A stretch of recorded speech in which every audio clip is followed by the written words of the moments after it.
Hyde Park, the best hood in Upland.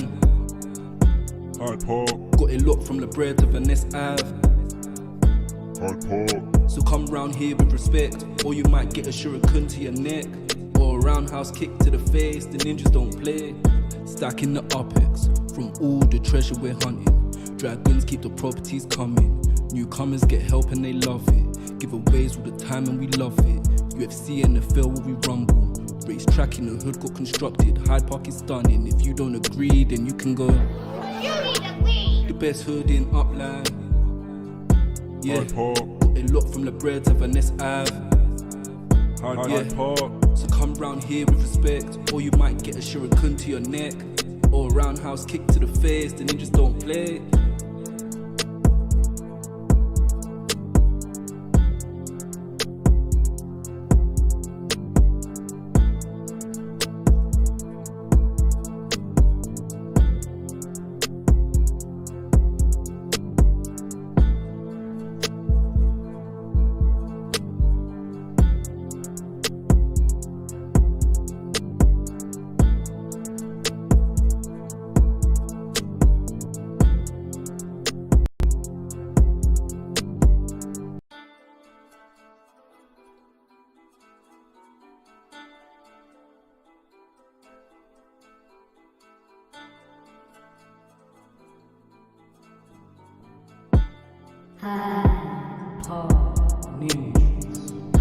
Hyde Park, the best hood in Upland.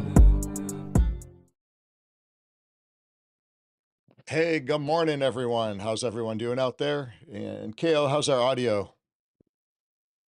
I think we're sounding okay. Okay. It was a little choppy on my end, but that might just be on my end. So I don't know.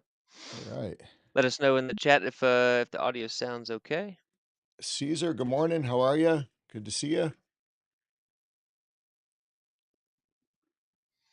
Yeah, he had an awesome interview with Ben the other day. So you guys go check that out on his channel. Got Yeah, a big couple shout shout out to outs Caesar. to That was a great video. I got to listen to it in between the tournament and all the stuff we had going on this weekend, so it was pretty cool. got some shout outs to Hyde Park from Caesar. We appreciate that. All right. So, Kale, how was your weekend? Man, we had an awesome weekend. It was great to have your crew here in Tennessee for the tournament. We had an awesome tournament, great turnout, and lots of kids and adults got to compete and have a good time and earn some medals and uh, meet new people and learn how to improve and get better for the next one. So we just had lots of great comments and a lot of people had a great time. So and the your crew was great and it was a great time. Caesar Same said the on your sound side. is Your good. guys So all did a great job with the competition, and everybody was really respectful. And it was really cool to see the kids and the adults both get out there and meet people doing martial arts in other areas and get to compete against them, and then also build lifelong relationships and stuff. So we're really excited about that. And we got a lot of really great feedback, so we're looking forward to the next one for sure. So nice. Yeah, I encourage the students to compete, not only to put your skills to the test but the lessons learned from competition I've always found just absolutely so valuable. And then I have friends all over the world because of martial arts and competing and tournaments and things like that. So it's a lot more than just competing. You develop connections and friendships and now I have friends all over the world because of it. So lots of reasons to compete for sure. yeah, definitely, definitely. I remember back starting as a kid, all the different people that I met over the years, and still have contact with them. Some daily, some not, but you still have that connection, and you go to visit in different areas, and you get to catch up and talk about martial arts, and kind of what we're doing here, just talking about martial arts and having fun, and just doing our thing. So, Well, I know we had our video we did last week on Tuesday. We actually got blocked by the UFC, so couldn't believe it. If anything, we're trying to promote martial arts and promote, exposure to all the great things that martial arts have. And you would think it was a good thing. And then we got blocked because I think we showed a little clip from one of our favorite fighters, and it happened to be a UFC clip. So whatever. You ever heard the term getting too big for your britches?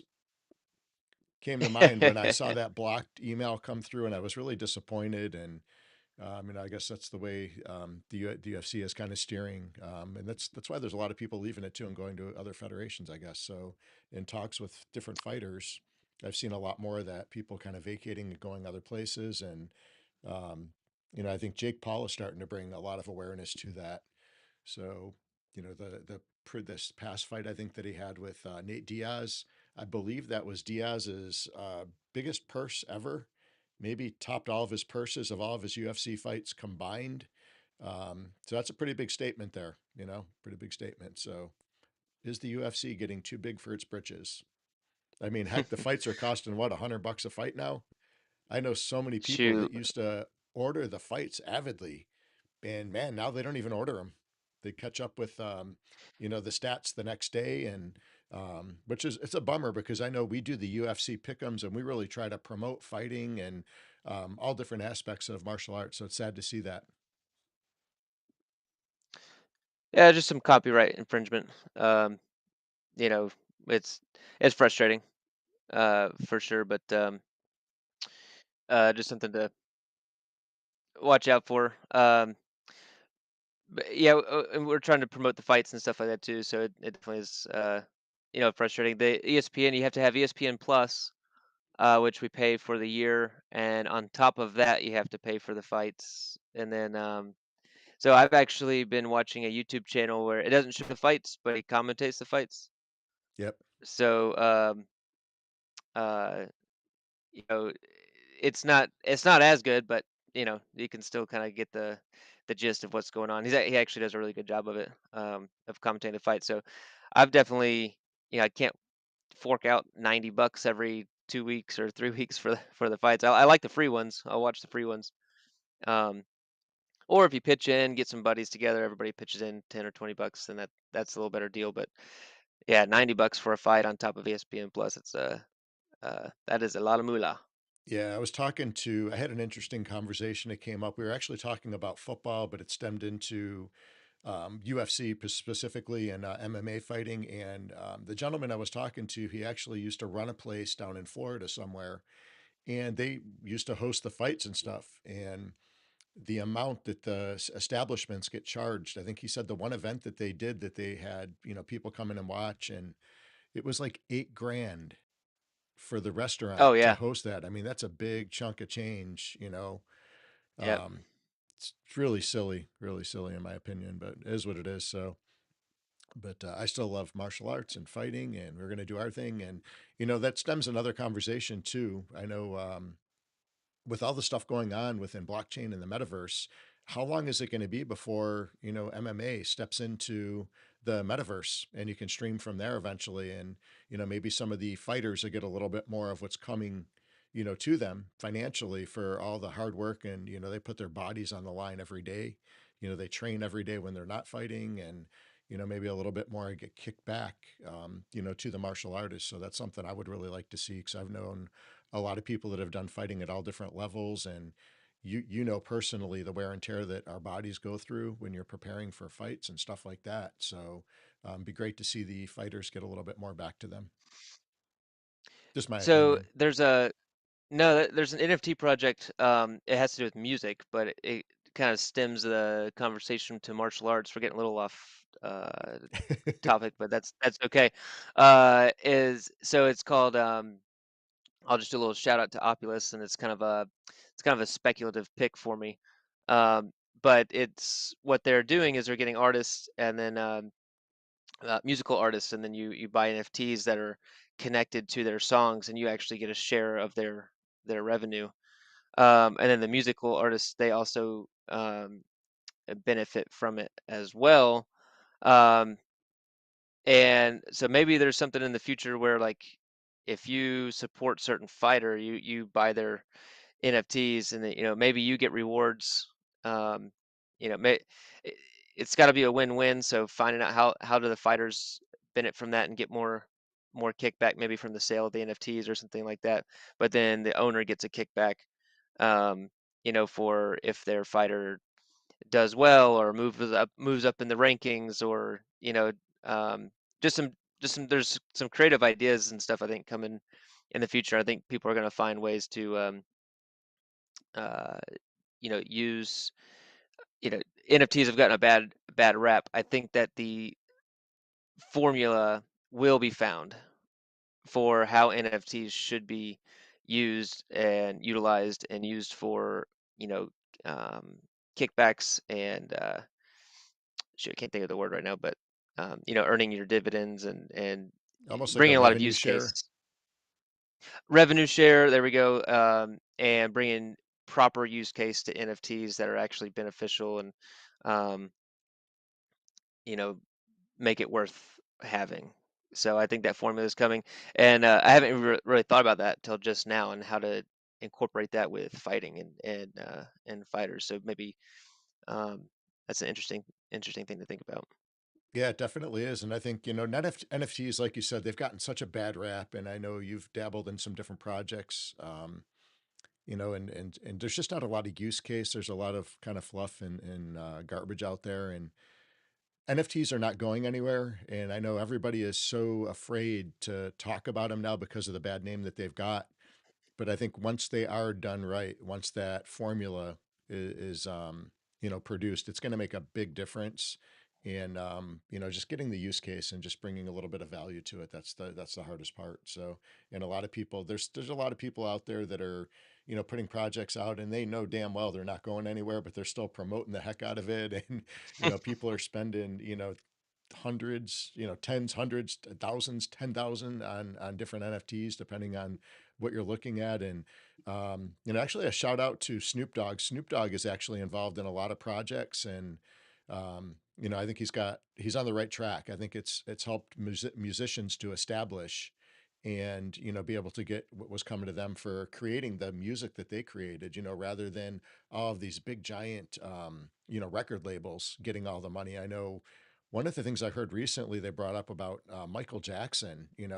Think about all of the records and the CDs and stuff that he sold back in the day. He was just an icon in the music industry. And man, he would sell a CD back in the day for what, $10, 9.99, and it would all go Hmm. to the record labels. He'd get pennies, on each of those. And it's really sad to see they put so much work, they sacrifice so much to put that content out there, and that music in this case.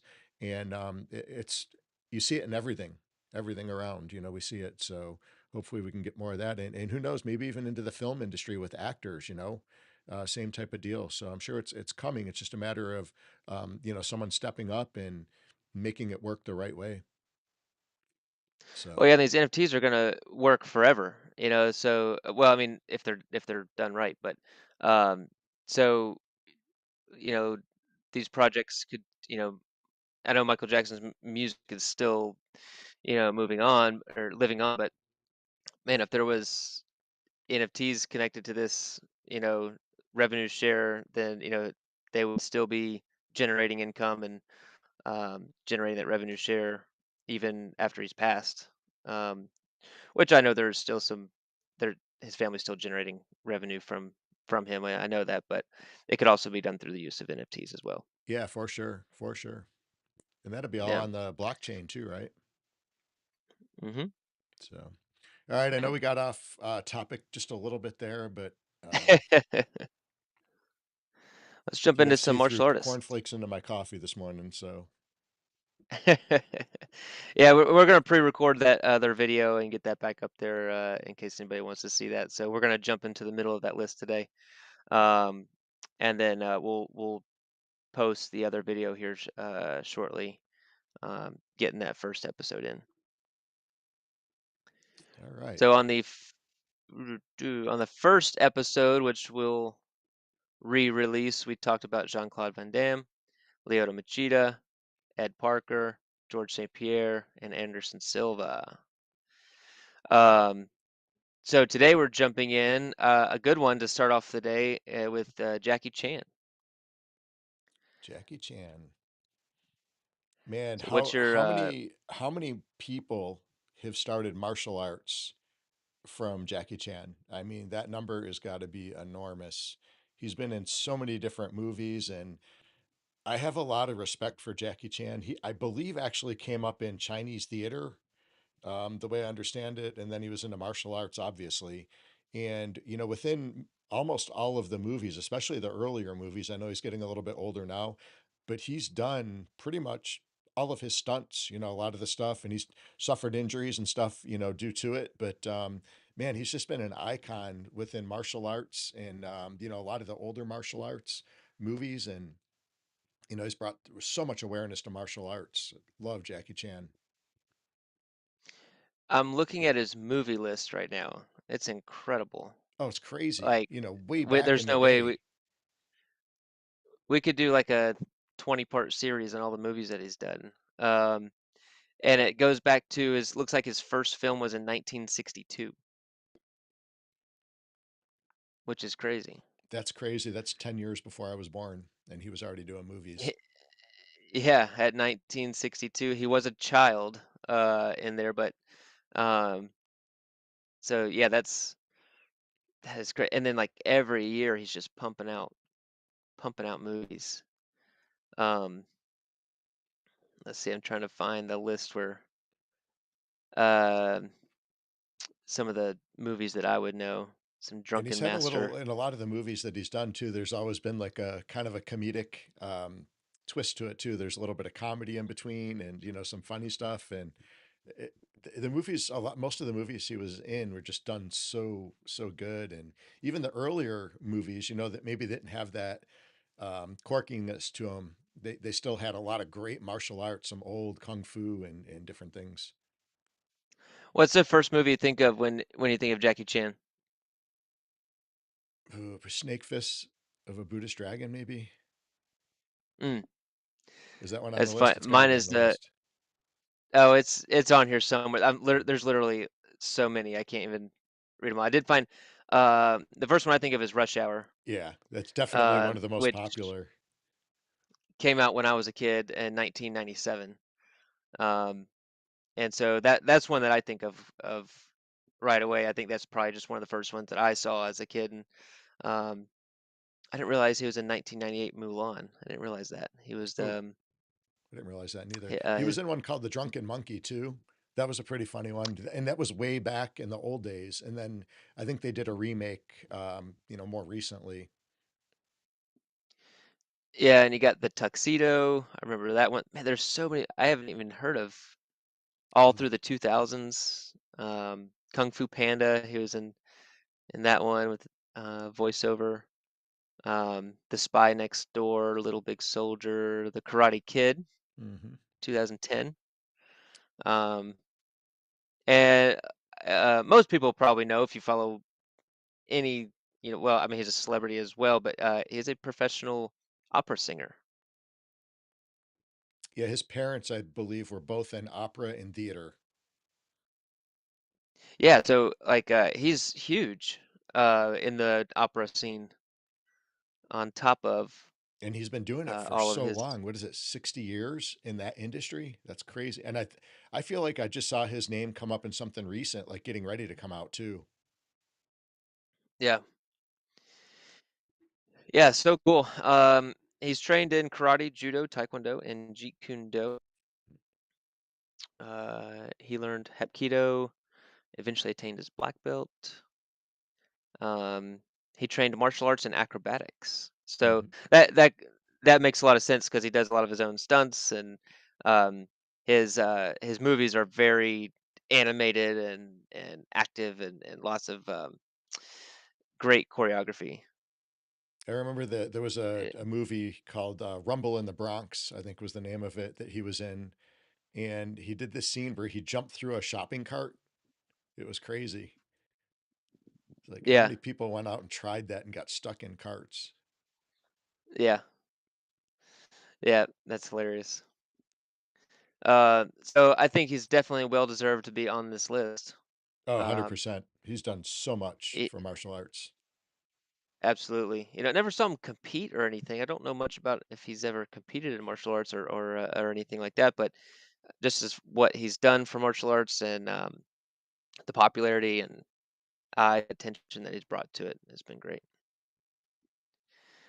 Let's keep moving here. Number 14, Donnie Yen. Donnie Yen. Are you familiar with Donnie Yen? Oh yeah, love Donnie Yen. All right, so Donnie Okay. Yen played the part of Ip Man in I think every one of the Ip Man movies. So definitely an Yeah, icon. that's him. Yeah, he's done. I feel like he's in another recent movie coming up as well. Been seeing his name pop up a lot lately, but really good martial artist. He's been on a majority of the lists that I've seen actually for top martial artists around. So he's just a great martial artist. He did some Tai Chi. I know he definitely did Wing Chun, obviously, um, being that he played that part of Ip Man. And that was, for anybody that doesn't know, Ip Man was one of Bruce Lee's instructors. Hmm. I was not aware that that's who this was. Um, so that is really cool. He's widely credited for bringing MMA into Asian cinema by choreographing MMA in many of his films. He's displayed an array of martial arts such as Tai Chi, boxing, kickboxing, Jeet Kune Do, Hapkido, Taekwondo, Karate, Muay Thai, wrestling, Brazilian Jiu-Jitsu, Judo, Wing Chun, and Wushu. Man, it's been all over the place. Yeah. Now, have you seen any of the Ip Man movies? I have. I don't think I've seen them all, but it has. It's also been quite a long time. You know, I honestly, man, I don't watch movies anymore, which is weird. I probably haven't watched a movie this year, to be honest. And then, Ip so Man is and definitely then, worth a watch. Brings back a lot of the old time history and the kung fu villages, and um, you know who made an appearance in one of them was it was one of the newer Ip Mans. I don't know if it was number three, maybe or four. Is Mike Tyson. okay, Mike Tyson was in one of them too. So that was interesting watching the Wing Chun against the boxing and the strength of Mike Tyson. Obviously, that was pretty cool. nice. That is really cool. I'll see how many Ip Man movies there are. One, two, three, four. It looks like there's five. And there's a sixth one getting ready to come out. I just saw the other day. Is there really? Okay. So I might need to go and check those out again. It's been quite a while. I think I saw the first two, to be honest, and then I haven't seen the final three. So I I might, think I've seen all of them about 5 or 6 times at least. all of them 5 or 6 times. Probably, yeah. Nice. The one with Wow. Tyson, Yeah. I've seen twice only. Okay. And there was some Muay Thai fighting in that one as well. I know there was an elevator scene with Muay Thai, a guy that was doing Muay Thai. So I've got a procedure coming up. I'm actually getting my hip replaced. So I think I'm going to have some time on the couch where I might be able to catch up on some of these movies. There you go. Binge watch it. Yeah, I think I might do that actually. Catch up on some of these. Well, man, I'm glad we brought Donnie Yen up. I think that's a great another one that's very accredited and valid on this list. So the next one is Jet Li. I am familiar with Mr. Jet Li. Another familiar face from movies such as The Expendables, Once Upon a Time in China. He was a very talented wushu fighter. After 3 years of training, he won his first national championship for the Beijing Wushu team. He was once asked by President Richard Nixon to be his personal bodyguard. I didn't know that. At 18, he retired from the competitive scene due to an injury, but stayed as an assistant coach of the Beijing Wushu team. I actually didn't realize his background there is being on the Beijing team there. Um, I really just know him from his movies, to be honest. Yep. Yeah, I knew he was very, very involved in wushu. I didn't realize he was on the Beijing wushu team as well. That's kind of cool that he was asked by Richard Nixon to be his personal Yeah, bodyguard too. That was way yeah, back. I didn't know about that. Didn't know about that either. That's pretty cool. Let's see. What were some Jet Li movies? What's the first one that comes to your head? That's a good question. I know I've got a bunch of them here, probably sitting in my collection back on VHS video that I can't even play anymore because I don't have a VHS. But um, I can't even think of a name. I can see the covers and the covers of I the I can cases. I can too. So his movie career started back in 1982. Was it Once Upon a Time in Um, China? Maybe that one's. I don't know if that's one. yep. That So one's ringing a bell. It was like an orange cover, I believe. you're right. You're right. I'm looking at it right here. Is that what That the name was of it in is? 1990. I could picture it in my Uh, head. I remember the VHS case and having that. I thought he was in that one. that was 1991, and then the second one came out in 1992, Wow. and then the third one came out in 1993. Um, let's see. I know. Oh, Hitman, Lethal Weapon 4, Oh, he was in that. Kiss of the Dragon. Oh, Kiss of the Mm-hmm. Dragon. That was a pretty popular one. Yep. Unleashed. That was a weird one. Mm-hmm. I remember that one. Fearless. Fearless was a good one. Fearless was a good one. The Warlords War. He was in The Mummy. That's funny. I didn't realize that. I've never seen that actually. Oh, really? Yeah, it's all Has it got martial it arts in was it? Now I've got to watch it. actually it's called The Mummy. Yeah, that's with Fraser. Huh. What's his name? Oh wait, is that the right? Am I saying the right actor? The Mummy dude. I'm not sure who it is. Uh, hang on. My brain is playing tricks on me. Have you seen the Mummy movie? Oh yeah, there's multiple. Yeah, I've never seen Yeah, that one. Brendan Fraser. Okay, Fraser. Yeah, I knew it was Brendan Fraser. I was second guessing myself. Um, so yeah, he was in The Mummy in 2008. The Expendables. 2020 Mulan. He was in the newest Mulan, which actually did not like that. I didn't think it's very good. Um, Mulan. the newest one, I haven't seen the I don't think newest they did a one. great job. Uh, one of one of my instructors, Amaguru Rafi, one of his Hmm. top students was the artist for Mulan. I believe he Oh created the wow, that Mulan character. He's a really, really talented artist. He's a fantastic martial artist too. Unbelievable with combative techniques and stick and knife, bullwhip, everything around the spectrum with our niece. oh wow. That is Guru Woody Woodman, fantastic artist. He's done some amazing work over the years, obviously. Yeah, the old Mulan, I grew up watching as a kid. I love that movie. The newest one, that I just didn't feel like they did a great job recreating it. Hmm. They seem kind of thrown together uh, last minute. So, well, Jet Li, another one, great. I think deserves to be on this list. The next one, Alo Gracie. I think he's definitely earned a spot on the list here. Um, I guess it might be partial to Elio because I've been doing Brazilian Jiu-Jitsu now. We both have for a long time, and I absolutely love the history of in the '90s them coming up to the States and bringing Jiu-Jitsu and kind of starting the UFC and Hoist winning all those fights against the guys that were so much bigger and stronger than him. I love those fights. I love that story. Um, and I've gotten to train with quite a few people that knew Elio and trained with him. He was in his 90s, if I'm not mistaken, still training jiu-jitsu Yeah, it's crazy. and still like, I mean, still rolling pretty hard. So um, and some stories I heard about Elio is the guy couldn't even do a pull up.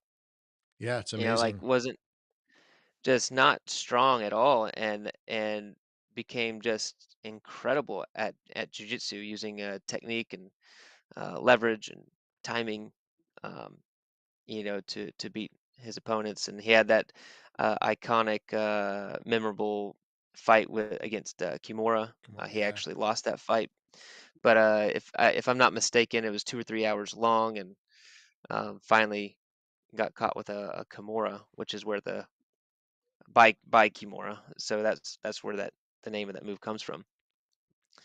Um, oh, here it is right here. He put Kimura in trouble when they fought, and even though Kimura won, Gracie's style was recognized as something to be feared.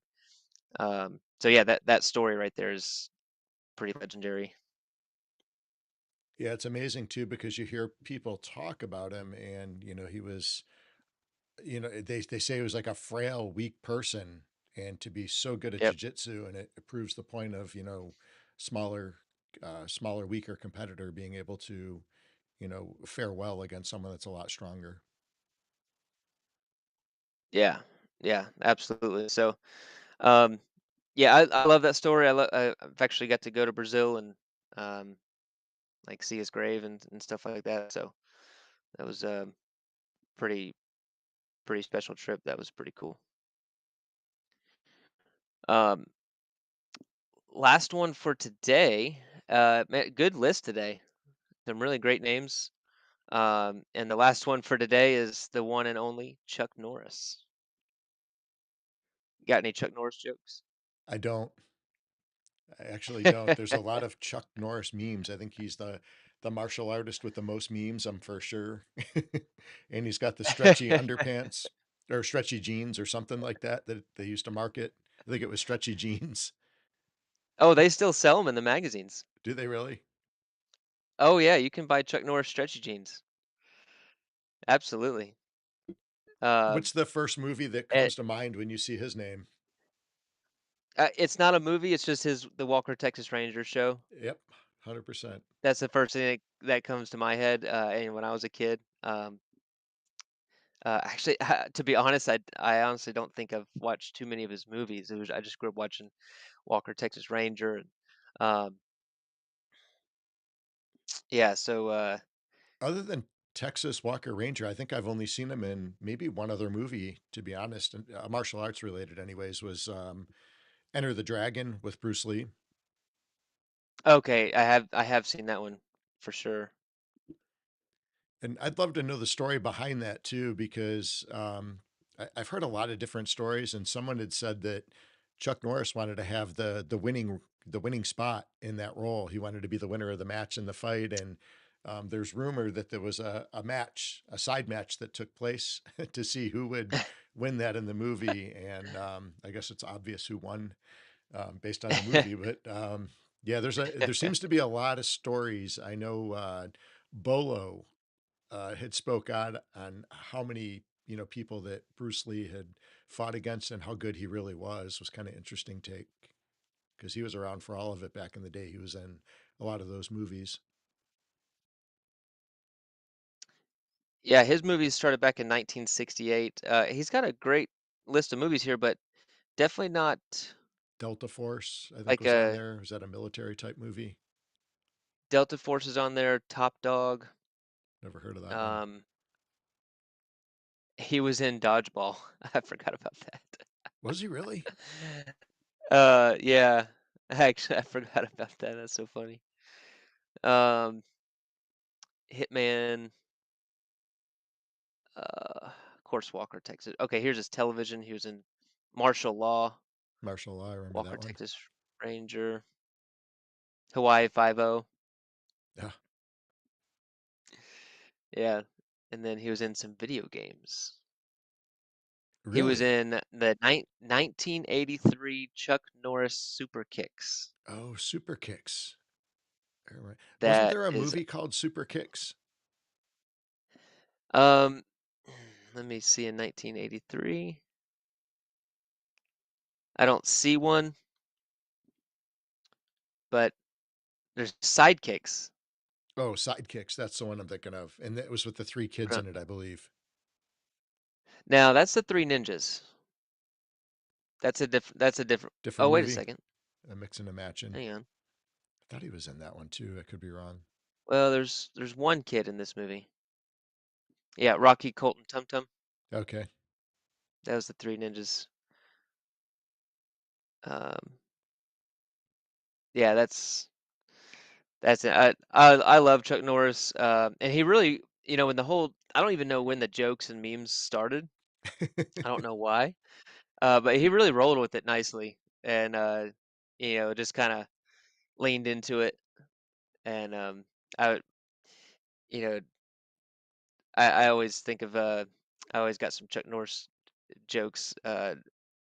Chuck Norris doesn't do push-ups; he pushes the earth down. Yeah, I've seen that one. Um, uh, Chuck Norris's tears have the cure for cancer. Too bad he's never cried.